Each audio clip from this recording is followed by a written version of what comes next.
Hi tears, welcome back. எல்லாரும் எப்படி இருக்கீங்க? நல்லா இருக்கீங்களா? இன்றைக்கி நம்ம வீட்டில் இருக்கக்கூடிய இந்த ஒரு விக்ஸ் வச்சு தாங்க நிறைய டிப்ஸை நம்ம பார்க்க போகிறோம். அப்போ டைம் வேஸ்ட் பண்ணாமல் நேராக வீடியோக்குள்ளே போயிடலாம். அதுக்காக வேண்டிட்டு நான் இவ்வளோ அளவுக்கு கிராம்பு தாங்க எடுத்திருக்கேன். இந்த கிராம்பு நாம் ஒரு இடிகல்லில் போட்டு நல்லா ஒன்று இடித்து எடுத்துடலாம். அதுக்காக வேண்டிட்டு நான் மிக்ஸி ஜாரில் போட்டுட்டு பொடிக்கணும்னு நமக்கு அவசியம் இல்லைங்க. இந்த மாதிரி இடிகல்ல இருந்தால் ஜஸ்ட் ஒன்று நம்ம க்ரஷ் பண்ணி எடுத்தாலே போதும். பாருங்கள், இந்த ஒரு கன்சிஸ்டன்சிக்கு நம்ம அந்த ஒரு கிராம்பு பொடிச்சு எடுத்துக்கலாம். அதுக்கப்புறமேட்டு இந்த மாதிரி ஒரு பாத்திரத்தில் நான் ஒரு 1/4 லிட்டர் அளவுக்கு தண்ணி எடுத்திருக்கேன். அந்த தண்ணியில் நம்ம கிராம்பு நம்ம பொடிச்சதை சேர்த்து கொடுத்துடலாங்க. அதுக்கப்புறமேட்டு இந்த கிராம்பு தண்ணி நல்லா நம்ம ஒன்று கொதிக்க வச்சிடணும். பாருங்க, இந்த அளவுக்கு அந்த தண்ணியோட கலரை நல்லபடியாக அந்த கிராம்போட எசன்ஸ் எல்லாம் மிக்ஸ் ஆகி சேஞ்ச் ஆகிற அளவுக்கு நம்ம கொதிக்க வச்சு எடுத்துடணும். அந்த ஒரு மீடியம் சூடாகவே நம்ம எடுத்துடணும் அந்த ஒரு சொல்யூஷன். இந்த மாதிரி நம்ம ஒரு ஃபில்டர் பண்ணி ஒரு பாத்திரத்துக்கு மாற்றிடலாங்க. இதுக்கப்புறமேட்டு நம்ம சொன்ன மாதிரி விக்ஸு தாங்க நம்ம பயன்படுத்த போகிறோம். கொஞ்சம் சூடான தண்ணியில் இல்லைனா நம்ம கொதிக்க வச்ச அந்த கிராம்பு தண்ணி சூடாக இருந்தால் மட்டும்தான் நமக்கு சீக்கிரமாக நம்மளோட விக்ஸு நல்லபடியாக அந்த தண்ணியில் மிக்ஸ் ஆகும். அதுக்காக வேண்டியதான் நம்ம கொஞ்சம் சூடாகவே கிராம்பு தண்ணி எடுத்திருக்கோம். இதில் நம்ம இந்த மாதிரி கொஞ்சம் இந்த குவான்டிட்டியில் நம்ம விக்ஸ் எடுத்துக்கலாம். விக்ஸை எடுத்துகிட்டு நல்லபடியாக அந்த கிராம்பு தண்ணியில் மிக்ஸ் பண்ணி எடுத்துக்கலாங்க. பொதுவாகவே இந்த ஸ்பைசஸோட ஸ்மெல் எல்லாம் எலி, பெருச்சாழி, பல்லி, கரப்பான் இதுங்களுக்கெல்லாம் பிடிக்காத ஒரு ஸ்மெல்லுங்க. நல்லபடி அந்த கிராம்பு தண்ணியில் விக்ஸை நல்லா மிக்ஸ் பண்ணி வச்சதுக்கப்புறமேட்டு நம்ம ஒரு 1 ஹவர் டைமுக்கு அந்த பாத்திரத்தோட மூடி போட்டு ரெஸ்ட் பண்ணுறதுக்காக வச்சிடலாங்க. 1 ஹவர் பொறுத்து நம்ம ஓப்பன் பண்ணிவிட்டு அதை நல்ல ஒரு ஸ்ப்ரே பாட்டிலுக்கோ இல்லைன்னா நம்ம கையில் இருக்கிற ஏதோ ஒரு பாட்டிலுக்கோ நம்ம ட்ரான்ஸ்ஃபர் பண்ணி பயன்படுத்திக்கலாங்க. இந்த மாதிரி பர்பஸுக்கெல்லாம் நம்ம ஸ்ப்ரே பாட்டிலே பயன்படுத்தணும்னு அவசியம் கிடையாது.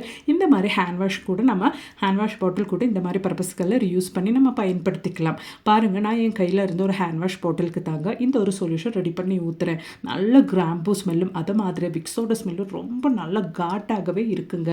இந்த ஒரு காட்டு அந்த ஒரு ஸ்மெல்லு வந்துட்டு எலிங்களுக்கும், பெருச்சாழிங்களுக்கும், பல்லிங்களுக்கும், கரப்பான் பூச்சிங்களுக்கும் கண்டிப்பாக பிடிக்காத ஒரு ஸ்மெல்லு.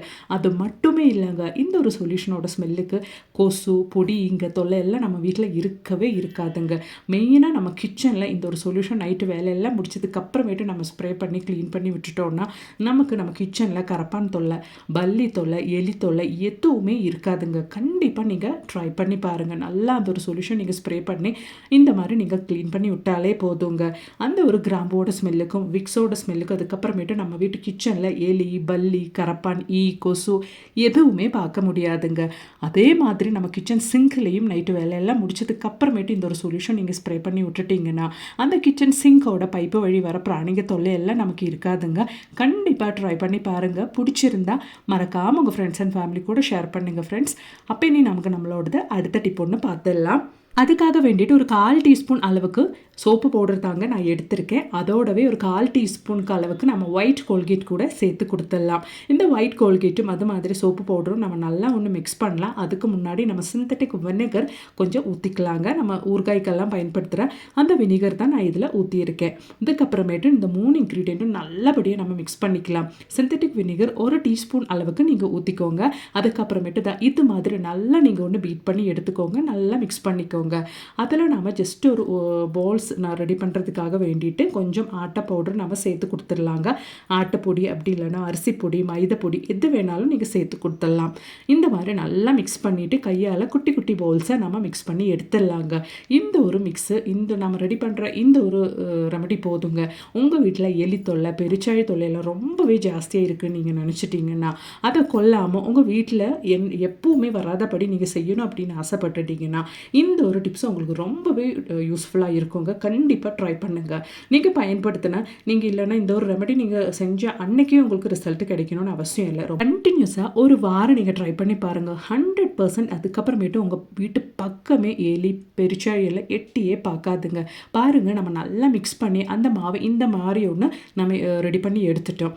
அதுக்கப்புறமேட்டு பாருங்கள், அந்த ரெடி பண்ண மாவுக்கு உள்ள நம்ம விக்ஸு கூட தாங்க வச்சு கொடுக்க போகிறோம். விக்ஸு நாம தான் இது மாதிரி அந்த மாவுக்குள்ளே அந்த விக்ஸோட ஸ்மெல்லு வெளியே வராத அளவுக்கு வச்சுட்டு அதை நம்ம நல்லா ஒன்று உருட்டி எடுத்துடணுங்க. அந்த விக்ஸோட ஸ்மெல்லு வெளியே வரக்கூடாது. நல்லா இந்த மாதிரி நம்ம மிக்ஸ் பண்ணி எடுத்துடலாங்க. நம்ம மற்ற மாவும் இதே மாதிரியே ரெடி பண்ணி எடுத்துடலாங்க. நல்லா உருட்டி எடுத்துடலாம். விக்ஸு நாம் இந்த மாதிரி பயன்படுத்துறதுனால இந்த விக்ஸோட காட்டு அதோட ஸ்மெல் எல்லாம் இந்த எலிங்களுக்கும் பெருச்சாயங்களுக்கும் ரொம்பவே பிடிக்காத ஒரு ஸ்மெல்லு.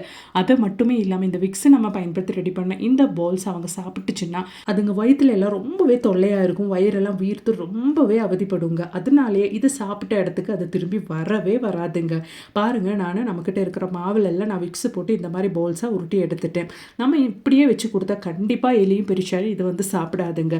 அதனால் அதுங்களுக்கு ரொம்பவே பிடிச்சா கொஞ்சம் சர்க்கரை கூட நம்ம இந்த ஒரு பால்ஸுக்கு மேலே ஸ்ப்ரெட் பண்ணி விட்டுட்டோம்னா கண்டிப்பாக அதுங்க அந்த ஒரு ஸ்மெல்லுக்காக இது பக்கத்தில் வரும், அது சாப்பிடும். கண்டிப்பாக அதுக்கப்புறமேட்டு உங்கள் வீட்டு பக்கமே வராதபடி ஆயிருங்க. பாருங்கள், நம்ம பால்ஸ் ரெடி பண்ணி எடுத்துட்டோம். இந்த பால்ஸ் ரெடி பண்ணி எடுத்ததுக்கு அப்புறமேட்டு நம்ம வெல்லம் அப்படி இல்லைன்னா பிஸ்கட் எது வேணாலும் அதுக்கு மேலே இந்த மாதிரி ஸ்ப்ரெட் பண்ணி விட்டுக்கலாங்க. ஏன்னா எலிங்களுக்கும் பெருச்சாயங்களுக்கும் மனம் இருக்கிற சக்தி ரொம்பவே ஜாஸ்தியாக இருக்குது.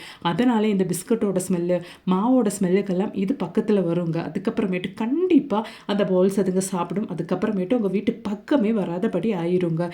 இப்போ நாம் ரெடி பண்ண இந்த ஒரு பால்ஸை நம்ம எப்படி பயன்படுத்துகிறோம் அப்படின்றது கூட பார்த்துடலாங்க ஃப்ரெண்ட்ஸ். இந்த மாதிரி தேங்காய் கொஞ்சம் இருக்கிற கொட்டாங்குச்சிக்குள்ளே தாங்க நம்ம இந்த ஒரு நம்ம ரெடி பண்ண அந்த ஒரு பால்ஸு போட்டு விட போகிறோம். அந்த ஒரு கொட்டாங்குச்சியில் இருக்கிற தேங்காய் ஸ்மெல்லுக்காக கண்டிப்பாக இது பக்கத்தில் அந்த எலிங்களும் பெருச்சாயங்களும் வருங்க. அதுக்காக தான் நம்ம கொட்டாங்குச்சியில் கொஞ்சம் தேங்காய் இருக்கிறபடி எடுக்கணும் அப்படின்றது. இந்த பிஸ்கட்டும் நல்லபடியாக அந்த ஒரு பால்ஸுக்கு மேலே நம்ம ஸ்ப்ரெட் பண்ணி விட்டுக்கலாங்க. இதுக்கப்புறமேட்டு நம்ம இது எங்கெங்கே வைக்க போகிறோம் அப்படின்றது கூட பார்த்துடலாங்க. உங்கள் வீட்டுக்குள்ளே எலி தொல்லை இருந்துச்சுன்னா அங்கேயும் நீங்கள் வச்சுக்கலாம். அப்படி இல்லை வீட்டுக்கு வெளியில் எலிங்க பெருச்சாயங்கள்லாம் வர்றதுக்கு சான்சஸ் இருக்கிற இடத்துல இந்த மாதிரி நீங்கள் நைட்டு வச்சு கொடுத்துட்டீங்கன்னா அதுக்கப்புறமேட்டு கண்டினியூஸாக நீங்கள் ஒரு வாரம் நீங்கள் இந்த ஒரு ரெமெடி ட்ரை பண்ணி பாருங்கள். அதுக்கப்புறமேட்டு உங்கள் வீட்டு பக்கமே எலியும் பெருச்சாயம் எட்டியே பார்க்காதுங்க. கண்டிப்பாக ட்ரை பண்ணுங்கள். பிடிச்சிருந்தா மறக்காமல் உங்கள் ஃப்ரெண்ட்ஸ் அண்ட் ஃபேமிலி கூட ஷேர் பண்ணி சப்போர்ட் பண்ணுங்கள் ஃப்ரெண்ட்ஸ். அப்போ நமக்கு நம்மளோடது அடுத்த டிப் ஒன்று பார்த்துடலாங்க. அதுக்காக வேண்டிட்டு 2 பல்லு பூண்டு இந்த ஒரு அளவுக்கு நான் எடுத்து நல்லா ஒன்று இடிகளில் போட்டு இந்த மாதிரி இடிச்சு எடுக்கிறேங்க. இதுக்கப்புறமேட்டு இந்த ஒரு பூண்டு வச்சு நம்ம என்ன பண்ணலாம் அப்படின்றது கூட பார்த்துடலாம். அதுக்காக வேண்டிட்டு இந்த மாதிரி ஒரு பாத்திரம் யூஸ் அண்ட் த்ரோ பாத்திரம் தாங்க நான் எடுத்திருக்கேன். அதில் நம்ம இடிச்சு இந்த ஒரு பூண்டு நம்ம போட்டு விட்டுக்கலாம். பூண்டு நல்லா இடிச்சிட்டு நம்ம போட்டதுக்கு அப்புறமேட்டு பெருங்காயத்தூள் தாங்க நம்ம 1/4 டீஸ்பூன் அளவுக்கு சேர்த்து கொடுக்க போகிறேன். உங்ககிட்ட பெருங்காயத்தூள் இல்லை அப்படின்னா பெருங்காய கட்டி கூட நீங்கள் நல்லா சுடு தண்ணியில் போட்டு கலக்கிட்டு இந்த ஒரு மிக்ஸு கூட நீங்கள் சேர்த்து கொடுத்துடலாம். இப்போ ஒரு 1/4 டீஸ்பூன் அளவுக்கு பெருங்காய பவுடர் கூட அந்த பூண்டு கூட சேர்த்து கொடுத்தாச்சு. இதுக்கப்புறமேட்டு நம்ம சிந்தட்டிக் வினிகர், அதாவது ஊறுகாய்க்கல்ல நம்ம ஊற்றுற அந்த ஒரு வினிகர் தாங்க நம்ம பயன்படுத்துகிறோம். இந்த மாதிரி ஒரு 2 டேபிள் ஸ்பூன் அளவுக்கு நீங்கள் ஊற்றிக்கோங்க. அந்த ஒரு வினிகர்லேயே நம்ம நல்லா நம்மளோட பூண்டும் பெருங்காய பவுடரும் ஊற வைக்கிறதுக்காக வச்சிடலாங்க. ஒரு 1 ஹவர் டைமுக்கு அதை அப்படியே நம்ம ஊற வச்சிடலாம். 1 ஹவர் டைம் முடிஞ்சு பார்த்தா அந்த பூண்டும் பெருங்காய பவுடரும் நல்லபடியாக வினிகரில் ஊறி நல்ல ஒரு ஸ்மெல்லு வருதுங்க. இந்த ஒரு ஸ்மெல்லு தான் எலிங்களுக்கும் பெருச்சாயங்களுக்கும் பாம்புங்களுக்கும் ரொம்பவே பிடிக்காத ஒரு ஸ்மெல்லுங்க. பாருங்கள், கொஞ்சம் கூட சூடான தண்ணி நான் அதில் ஊற்றி அதுக்கப்புறமேட்டு நம்ம விக்ஸு தாங்க கொஞ்சம் நம்ம இதில் பயன்படுத்த போகிறோம். இந்த அளவுக்கு விக்ஸ் எடுத்து கொஞ்சம் சூடான தண்ணி நம்ம ஊற்றினா தான் விக்ஸு நம்ம பயன்படுத்தும் போது அது கூட நல்லபடியாக டைலூட் ஆகும் நமக்கு. பாருங்கள், அவ்வளோதான். நல்லபடியாக மிக்ஸ் பண்ணி நம்மளோட சொல்யூஷன் இங்கே ரெடி ஆயிருச்சு. இந்த ஒரு சொல்யூஷன் மட்டுமே போதுங்க. இப்போ மழை காலம் அப்படின்றதுனாலே நிறைய வீட்டில் பாம்பு தொல்லை, எலி தொல்லை, பெருச்சாய தொல்லையெல்லாம் ரொம்பவே ஜாஸ்தியாக இருக்கும். அது இல்லைன்னா பல்லி தொல்லை, கரப்பான் தொல்லையெல்லாம் ரொம்பவே ஜாஸ்தியாக இருக்கும். பொடிங்க தொல்லை, கொசு தொல்லையெல்லாம் இருக்குங்க. இந்த ஒரு சொல்யூஷனில் நீங்கள் அத்தனை பிரச்சனையும் இல்லாமல் பண்ணிடலாங்க. அவ்வளோதான், நம்மளோட சொல்யூஷன் இங்கே ரெடி ஆயிருச்சு. இதுக்கப்புறமேட்டு நம்ம ஒன்று ஃபில்டர் பண்ணி மாற்றிடலாங்க. இந்த ஒரு சொல்யூஷன் நீங்கள் வீடெல்லாம் துடைக்கிற டைமில் கூட நீங்கள் பயன்படுத்திக்கலாங்க. துடைக்கிற தண்ணியில் கொஞ்சம் நீங்கள் சேர்த்துட்டு வீடெல்லாம் தொடச்சி எடுத்துட்டிங்கன்னா அந்த ஒரு ஸ்மெல்லுக்கு, அந்த பூண்டோட ஸ்மெல்லுக்கும் அது மாதிரி அந்த காயத்தோட ஸ்மெல்லுக்கெல்லாம் உங்கள் வீட்டு பக்கமே பாம்பு, எலி, பெருச்சாழி, எட்டுக்காலி, கொசு, எதுவுமே எட்டி பார்க்காதுங்க. கொஞ்சம் மனத்துக்காக வேண்டிட்டு வீடு துடைக்கிற டைமில் கம்ஃபர்ட் கூட நீங்கள் சேர்த்துட்டிங்கன்னா நல்லா இருக்குங்க. அவ்வளோதான், நம்மளோட சொல்யூஷன் இங்கே ரெடி ஆயிருச்சு. நான் என்கிட்ட இருக்கிற ஒரு ஹேண்ட் வாஷ் பாட்டிலுக்கு தாங்க மாற்றி ஊற்றுறேன். உங்ககிட்ட ஹேண்ட் வாஷ் பாட்டில் ஒன்றும் இல்லை, ஸ்ப்ரே பாட்டில் இல்லைன்னா ஏதாச்சும் ஒரு பழைய குட்டி பாட்டில் இருந்து அதோட கேப்பில் நீங்கள் ஹோல்ஸ் போட்டுட்டு கூட இந்த மாதிரி பர்பஸ்க்கு நீங்கள் பயன்படுத்திக்கலாம். அவ்வளோதாங்க, நம்மளோட சொல்யூஷன் இங்கே ரெடி ஆயிருச்சு. இந்த ஒரு சொல்யூஷன் வச்சு நம்ம மாதக்கணக்கில் பயன்படுத்திக்கலாங்க. வீட்டுக்கு வெளியில் பாம்பு தொல்லை, எலி தொல்லை, பெருச்சாய தொல்லையெல்லாம் ரொம்பவே ஜாஸ்தியாக இருக்கிற இடத்துல இந்த ஒரு சொல்யூஷன் நீங்கள் பயன்படுத்திக்கலாம். வீட்டுக்குள்ளேயும் நீங்கள் கிச்சன் சிங்க் இல்லை உங்கள் கேஸ் ஸ்டவ்வு, கவுண்டர் டாப் எல்லாம் இந்த ஒரு சொல்யூஷன் வச்சு நீங்கள் க்ளீன் பண்ணி எடுத்துட்டிங்கன்னா உங்கள் கிச்சனில் தொல்லையாக இருக்கிற பல்லி தொல்லை, கரப்பான் தொல்லை, எலி தொல்லை, பொடிங்க தொல்லை, கொசு தொல்லை, ஸ்பைடர் தொல்லை, இன்செக்ட்ஸ் தொல்லை எதுவுமே இருக்காதுங்க. 100% நமக்கு ரொம்பவே தைரியமாக ட்ரை பண்ணக்கூடிய ஒரு அருமையான சொல்யூஷன். அது மாதிரியே 100% நமக்கு ரிசல்ட்டும் கிடைக்குங்க. கண்டிப்பாக நீங்கள் ட்ரை பண்ணுங்க. பிடிச்சிருந்தா மறக்காமல் உங்கள் ஃப்ரெண்ட்ஸ் அண்ட் ஃபேமிலி கூட ஷேர் பண்ணி சப்போர்ட் பண்ணுங்கள் ஃப்ரெண்ட்ஸ். தேங்க்ஸ் ஃபார் வாட்சிங்.